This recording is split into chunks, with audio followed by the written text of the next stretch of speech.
بسم اللہ الرحمن الرحیم۔ حضرت ثوبان رضی اللہ عنہ سے روایت ہے کہ رسول اللہ صلی اللہ علیہ وسلم نے ارشاد فرمایا، قریب ہے ایسا زمانہ کہ دشمن قومیں تمہارے خلاف جنگ کرنے اور تم کو مٹا دینے کے لیے ایک دوسرے کو اس طرح دعوت دے جس طرح کھانے والی جماعت کے آدمی کھانے کی لگن تشت کی طرف ایک دوسرے کو بلاتے ہیں۔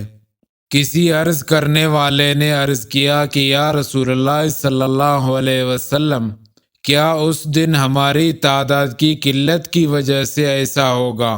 یعنی اس دن ہماری تعداد کافروں کے مقابلے میں بہت کم ہوگا؟ آپ صلی اللہ علیہ وسلم نے فرمایا، نہیں، بلکہ تم اس وقت بڑی تعداد میں ہوں گے، لیکن تم سیلاب کے کوڑے کرکٹ کی طرح بے جان اور بے وزن ہوں گے، اور اللہ تعالیٰ تمہارے دشمنوں کے دل سے تمہاری ہیبت نکال دے گا اور اس کے برعکس تمہارے دلوں میں وہن ڈال دے گا۔ کسی عرض کرنے والے نے عرض کیا، یا رسول اللہ صلی اللہ علیہ وسلم، وہن کا کیا مطلب؟ آپ صلی اللہ علیہ وسلم نے ارشاد فرمایا کہ دنیا کی محبت اور موت کی کراہت۔